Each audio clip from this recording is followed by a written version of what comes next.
So, Dana, have you been watching the alpha liberals in Congress at all? They are bitch slapping the bejesus out of. I think we were saying we knew what a show this Republican Congress was going to be, but it is. I was saying, because here's a Junior Dyke reference for you. It's like watching the Harlem Globetrotters, who I loved, because they're just these Republicans are the Washington Generals. They're just dribbling circles around them with facts and figures, and right. I think this is what we're seeing is when we had control of the House, and I think this is true, we got to speak more, and right. Because we ran the committees.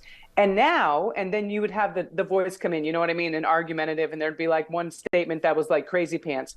Now that they're leading the committees, all the statements are crazy pants, and then we get to come in and be like, but none of that is true. Right. And here's what the facts are. And so they're actually getting to say more crazy things right now than they did before. I think Jamie Raskin is Meadowlark Lemon. I mean, it's hard because it's like does that make Adam Schiff curly? I don't know, but my point is they're all great. Here's Raskin yesterday. If threatening official coercive pressure like this, follow our orders or else, applied against it. Not just private social media entities, which is what they're proposing this bill, but against any media entity, it would transform politics in America in the meaning of the First Amendment.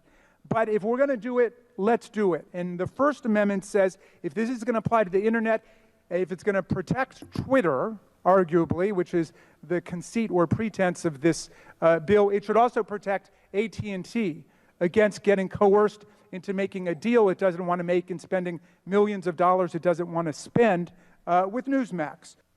They're just, we were talking about the hypocrisy of them just being such whiny little ass bitch babies about everything and screaming. Everything. Right? And screaming cancel culture. Mm-hmm. Marjorie Taylor Greene literally yesterday said, we need to save spaces because we're the victim. Here's someone that's called for Nancy Pelosi to be executed, who has screamed at and stalked a teenage shooting victim, right? I mean, we're on and on. No, Marjorie Taylor Greene herself, I mean, is certifiable. I mean, we've listened to her speak. Everything that comes out of her mouth, I mean, from Jewish space lasers to the Holocaust didn't happen. And then she takes that back.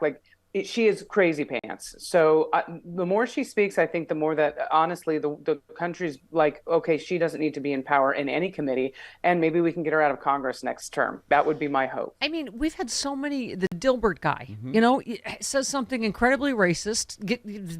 Newspapers make business decisions, but they're always the victim. They're always like, oh, whammy, I'm being canceled, right? And it's meanwhile, they're the ones that are banning books, and they're the ones that are getting rid of, African American AP studies in Florida. They are the party of canceling culture, literally. Yeah. And they're canceling culture. Raskin was talking particularly about them threatening AT&T because they made a business decision. Newsmax kept asking for more and more costs that they didn't want to pass on to their consumers. They made a business decision. That is not, squelching their First Amendment rights. This is one more Jamie Raskin on this. Disney to take down the comments and to admonish and castigate certain late-night comedians who he didn't like. So Jimmy Kimmel. If the point is, as my friend from South Carolina was saying, well, this goes way beyond Twitter and Facebook, certainly it does. This problem goes way beyond it, and that's why the majority needs to think long and hard about going down this road. Yeah, I mean, I guess there's no point in even pointing out the hypocrisy anymore. We can do, case after case. They were talking about, Trump threatening Disney to shut down Jimmy Kimmel, to take, tweets down, on and on, right? Yeah, we also have to remember their Lord and Savior is the worst businessman that probably has ever existed. So it's not a surprise they don't understand how business actually works, and that doesn't protect the First Amendment. If it's a private company, they can do whatever the hell they want. Right. Yeah, exactly. I didn't remember that happened to Dr. Laura a long time ago. You have the right to scream the N-word 13 times, whatever she did. But, the advertisers, whoever, listeners, then made a decision, and it's okay. So who is this? Oh, Representative Colmes. Here's another Pete Buttigieg and his incessant, continuous gayness. They're scared of Pete. I just want to say this. They are scared of Pete. That is why they are so going after him. He's like the new Hillary Clinton for them. Yeah. You have a president that actually put someone in place of the Department of Transportation who was instilled there on identity politics. not due to the fact that he actually knew what the job entailed and how to do the job. So is impeachment on the table, Congressman? Well, if he doesn't resign, everything's on the table, because you can tell after 2.5 years of a culture of wokeism in this department, you see the results of it. Okay. So once again, as we keep saying, hello, mainstream media, are you awake? There were over 4,000 train derailments in Trump's administration. He did, nor Secretary Chow went to one of them. Neither of them went to any of them. So they're saying he needs to resign because he didn't go right away to the Ohio train derailment caused by Trump repealing safety standards. I mean, it's just, it's insane. And then they obviously make it about, oh, it's because he's gay. It's because that's the only reason he got the job. I mean, how? Well, of course. So, and the other side, what was their excuse for putting Rick Perry in charge of the Energy Department that he couldn't even name during the debate, and he wanted to get rid of? Yeah. So talking about, putting people that aren't qualified, let's go to, Betsy DeVos in charge of education. Like all of these people that bought their way into positions during the Trump administration, those are unqualified people running massive departments in the government. Pete Buttigieg is not one of them. Yeah, exactly.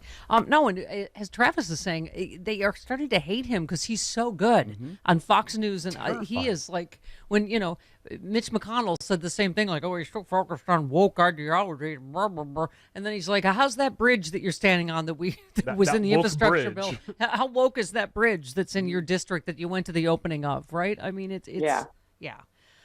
Okay, Marjorie Taylor Greene, who recently decried the incivility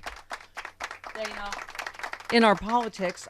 I just thought this was rich. Her spokesperson offered a profane response when asked to comment on a misleading claim she made.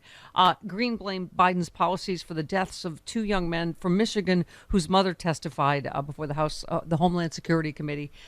They each overdosed in 2020, however, when Donald Trump was president. So, if nothing else, that's a neat trick that Joe Biden. I asked Greene's office last night about her tweet blaming the Biden administration for these deaths in 2020 under Trump, said CNN fact checker Daniel Dale. The spokesperson responded by saying lots of people have died from drugs under Biden, and do you think they give a about your fact checking?